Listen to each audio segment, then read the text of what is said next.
you doing? My name is Alan Peters, and I'm going to tell you about the day I was shot. Back in 2009, we were celebrating my wife's, that would have been her 26th birthday party.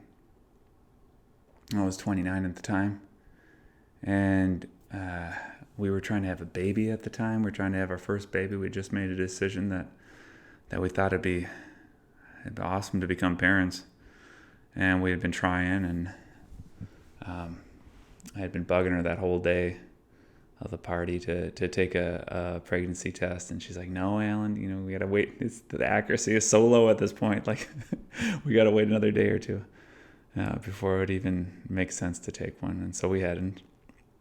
I kept telling her, like, "How cool would it be to find out on your birthday that you're pregnant?" And well, we had everybody we knew over that day, all of our family. I got to see aunts and uncles and friends and their kids, people I hadn't seen in a long time. Just everybody we knew, they were all there, and had some good food. And when everybody was taken off and there were only a couple people left, it was myself, my wife, my wife's friend Jennifer, and her boyfriend at the time. It was just the four of us, and there were three of us sitting outside by the fire. We had just like one of those fire bowls in South Minneapolis, and we were sitting there, staying warm and talking, having a good time. It was probably around midnight, and a couple of fellas, young kids, probably teenagers, with bandanas on, stocking caps, and gloves and jackets, completely covered up, came to the yard and asked for our money, started grabbing at our pockets. They pulled a gun on it. Like, I stood up to confront them, to get them out of the yard, and they pulled a gun out, told me to sit back down, and just got right up in our face. And we didn't have any cash on us at the time. We just carry cards and that sort of thing. And there were the other gentleman who was there with us, Jennifer's boyfriend, Ben. He was inside and he was getting some more food, and Maria called into the window to him to call the police. And just like most people would, I don't hold any fault against Ben, but he came right to the window like, what's going on? And of course they put the gun at him, and he pulled his pockets. He was like, "I don't have any money. I have nothing for you." And they were angry at my wife at that point, and they put the gun to her head. And my wife, she was pregnant at the time, maybe. We weren't sure, but she might have been.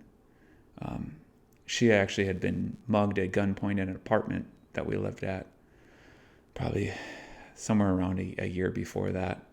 And when it had happened, she was on the phone with her mother, and she was getting out of her car, and her mother called me. I was on my way home from work at the time, and she's like, "Alan, you got to get there." And I was powerless, and I didn't get there in time. And she was robbed, and she wasn't hurt, thank God. But I always regretted that I wasn't there to help her and to be there for her. And so at this point, I see this gun to her head, and I'm thinking about that. I'm thinking about how I wasn't there for her, and how I had so many ideas of what I would have done if I had been, how I could have helped her, how I could have been her hero and saved her, because it's my wife. That's when you're married to somebody, you become one flesh with them. It's like two puzzle pieces that fit perfectly together, and I've got God at the top of my totem pole of importance, and then my wife. And the way God works in our lives is through the Holy Spirit going in people and working through them. And I hear God speaking to me through my wife's mouth and through her hands and feet more than anybody I know. And so that's that's a lot of the time, that's how God's communicating with me. And and my wife is so special to me. So when I saw that happen, I knew I had to react, and I had to do something. And I attacked the guy closest to me, threw a punch into his jaw, and he went flying back. I was lifting 300 pounds at the time. I was in good shape. I was running a lot, and just picked him up off his feet, and he flew backwards. And it was, and I ran up, at him again. The other fella turned with the gun, and he was pretty darn close to me, probably 8 feet away, 10 feet away. Fired a shot into my ribs, right into the side here, between my two ribs. It went passed through my body and ended here. And actually, if I push in my lower flank here, right here, you can feel the bullet inside of me. It was never removed. It went through my liver, and it went through, like, my gallbladder's not there anymore. It went through two of the large and small intestine.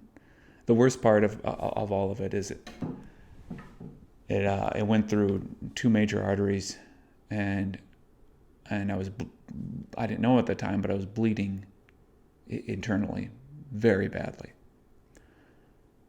And I was wearing a tighter fitting shirt at the time, and the bullet wound, it opened and closed in the shirt, because it was that had a little bit of spring to the fabric.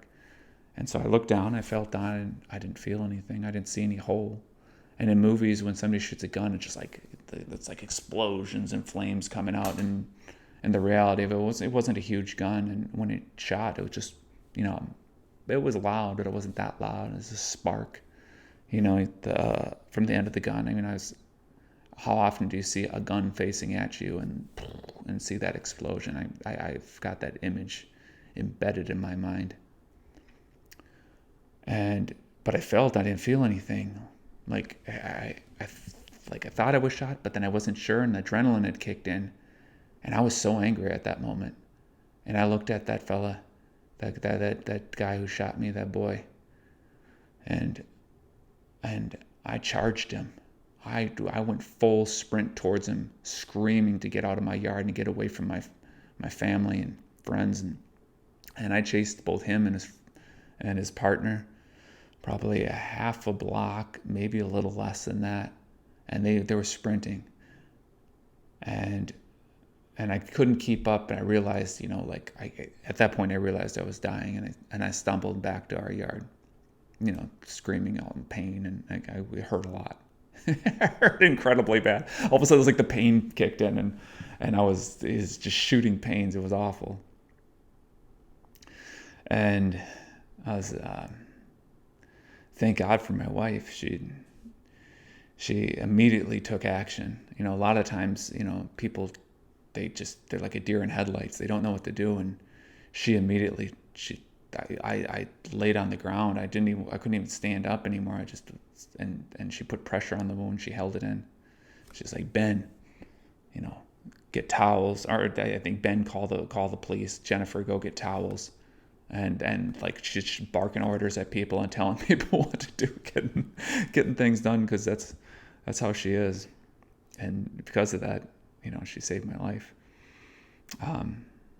It wasn't too long after that there was police and the ambulance showing up, and they took me to the hospital.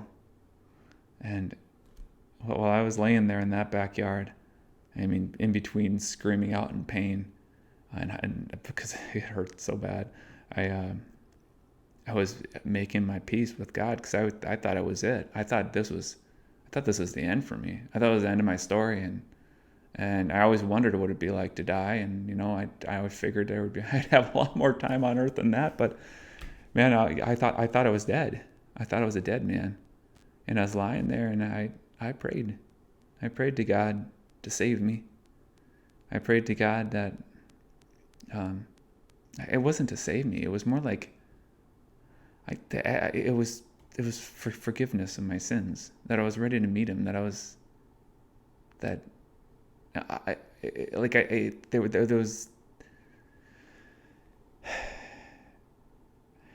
you know how like you spend, at least for me, when I was a kid, I was so scared of death. I remember laying up in bed, like when I really was old enough to realize what death was, and we didn't go to church a lot when I was a kid. We'd go every, you know, 6, 7 times a year, maybe. I don't know, not a lot. We'd go on Christmas and stuff. Um, but I wasn't, and I don't know if I wasn't paying attention, or I just the the idea of salvation, the idea of being, in afterlife. I was just thinking about death like in a finality, and and how much I loved living and being on this earth. And when I was making my peace with God there, it it wasn't this finality. It was more like a open door to what's next, and I was ready for it. Um, so they threw me in. When the ambulance got there, man, they threw me in the back of that thing, and it hurt so bad. Every movement, every jiggle was in pain. But I was so excited to have pain medication, even if I was gonna die, just like to take the pain away a little bit. I was in so much pain, and they tell me, that I'm losing so much blood that any pain medication could thin my blood, and it could kill me. I could bleed to death, and like I was just right there, and that I couldn't have any pain medication. I was just like, no, no. I was so angry. I remember, well, not angry. I was just frustrated. I was really frustrated. And every bump of that ambulance ride, I remember every bump on the street, as you jiggled, just feeling it, feeling how much it hurt. And got there, and there was just that moment with, I remember looking to the doctor's eyes, and then when they're like, they look, because they're all talking to each other, and then nobody's talking to you. They're just like, you're just this thing they're carrying around and putting places and getting ready to do surgery on. Other than a few questions in the ambulance about like, where does it hurt, and like trying to figure out what the path of the bullet. But so I'm laying there, I'm not really paying. I was in so much pain, and I don't know if I was getting dizzy or if I was just out of it or what. But I don't remember hardly anything about that except for one moment when the doctor is like basically said like, okay, we're gonna take care of you. We got you. You're going under right now. And I remember looking in his eyes and tears in my eyes, asking him to save my life and to please try, and he's like, we're going to do everything we can do. And so I was opened up for a day and a half, 2 days, something like that, as they stapled me up on the inside and sewed me up. They had to cut me open from the bottom of my rib cage all the way to just right around my pelvis right there, just full on slice, going around the belly button, and just opened me up because they didn't know what was damaged, the path of the bullet, what had been, where there were things torn open. So they needed to see everything. They basically just needed to open up my belly and examine everything and then fix it all, sew everything and seal it all back up, and then close me back up. And that takes a while. It's a lot to fix. It's a lot to fix. And what my family must have gone through during that time, my wife and my parents and my wife's family, my sister, brother-in-law, niece and nephew, all of them, must have been so hard on them. The stress, not knowing what's going to happen. I know Maria said she's like trying to go to bed at night and knowing your husband is cut open, wide open, and like they had to finish surgery, go to bed.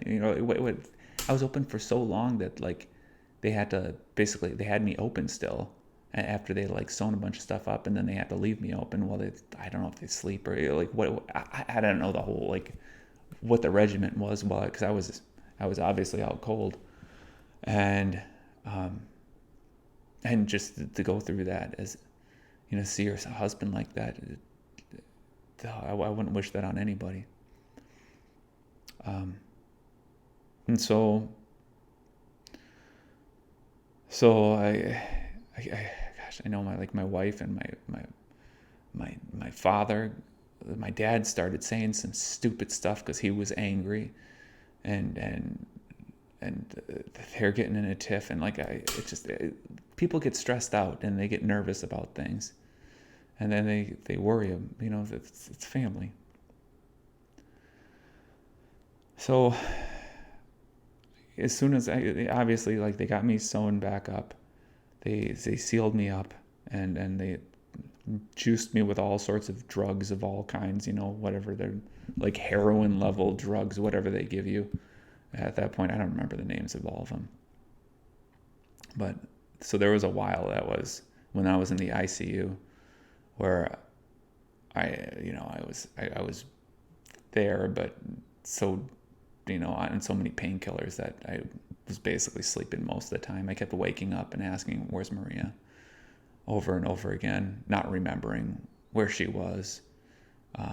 In the middle, like, it would be like a couple minutes would pass, I'd pass out and I'd wake up. "Where's Maria? Like, where is she?" And I just, she's obviously, she's my rock, and she's the closest thing to me in this world. So after I was finally off all the drugs, and I was not off all the drugs, but I was on, like, they lowered the levels, and I actually was awake for periods of time, and I had some consciousness. And Maria, she said, "Alan, I've been waiting for this, and it's time. We're gonna take a pregnancy test now." And I was like, she's like, "Do you want to do it right now, or do you want to wait till you're out of the hospital?" I'm like, "You gotta do it. You gotta do it." And so she did, and turned out she was pregnant with Matthew, Matthew's 10 now. It's been a long time since this all happened, 2009. And I was out of work for a little bit as I was healed up, and I actually my scar was so bad I had to have corrective surgery to make it so it wasn't just a gaping wound. It was pretty bad. But there was even part of it when I was working at Target, where after I had corrective surgery, I had staples in my skin, running all the way up the line, the scar that I have right here. And I was working. It was when I was right after my surgery, when I'd first got back to work, and I'd probably gone into work obviously a little bit early, like too early, and I had blood coming, like, soaking through my shirt, and I told my boss, she's like, "Maybe you should go home." And so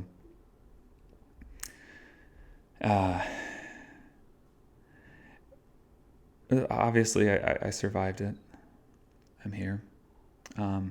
Why am I telling you guys this? Well, there's three important things that came out of this. First, there's 3 miracles. One, the doctor told me that he's like, "Alan, it's a good thing you're in good shape, running a lot, healthy, because if you weren't, you would have bled to death. You'd be dead. If the bullet hadn't passed between 2 of your ribs, and it would have hit one of the ribs, it would have splintered the rib, and it exploded. It would explode inside your body, and just like a grenade, and your organs would be, destroyed, and you'd be dead." And then the third kind of like the amazing thing was that those guys, they had a gun. They tried to kill me. Why on earth, when somebody's chasing them and they're already willing to kill them, why didn't they turn around and fire another shot and try and kill me?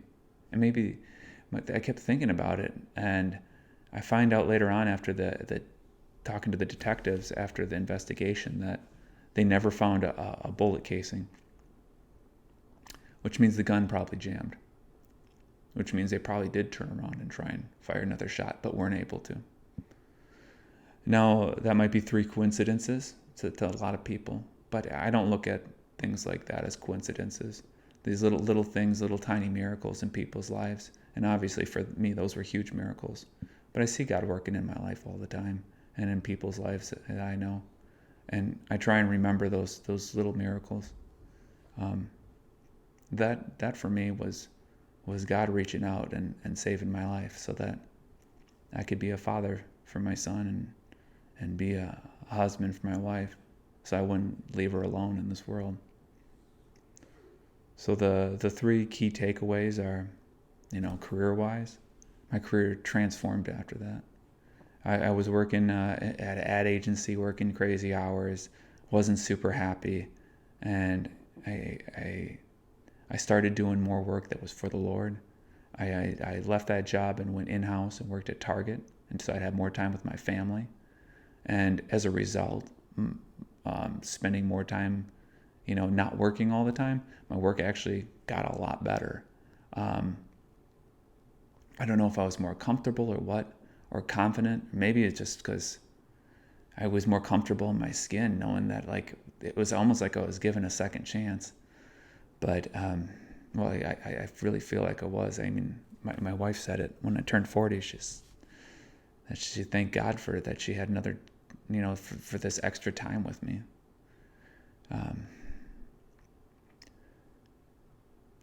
It changed my career.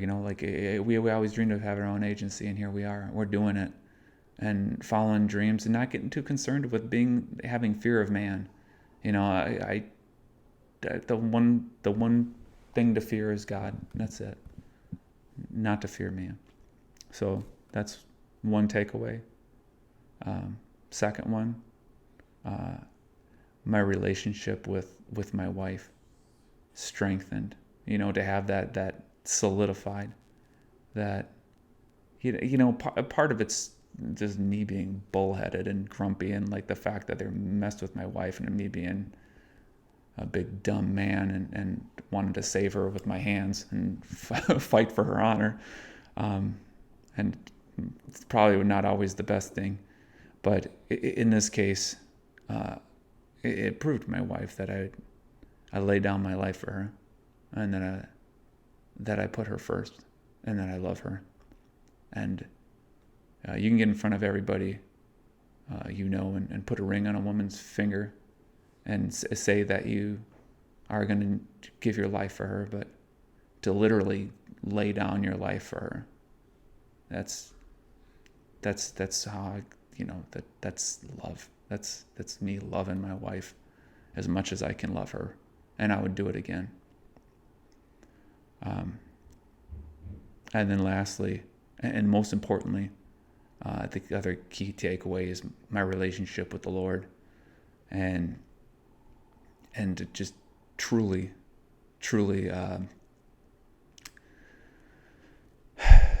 I always had faith. I always grown up with faith, but that moment when I was laying there on the ground, there was a transformation there in my life. It was like it's like not believing that Jesus is back, and then touching those wounds and seeing that he's really there. Having that moment of a realization of there's no other way that this could have worked, that I would still be here if it wasn't for God, the maker of all things, the designer of all designers, the maker of heaven and earth, my Father in heaven. So yeah, I wanted to share this story with you guys because it's my testimony, and it's the pivot point in my career. It's the pivot point in my relationship with my wife. It's the pivot point in my relationship with God, and I live my life for Christ now more than I ever have. And if you believe in God, that's fantastic. If you don't and you need somebody to talk to about it, reach out. And thanks for listening to this. I really appreciate it. And God bless you.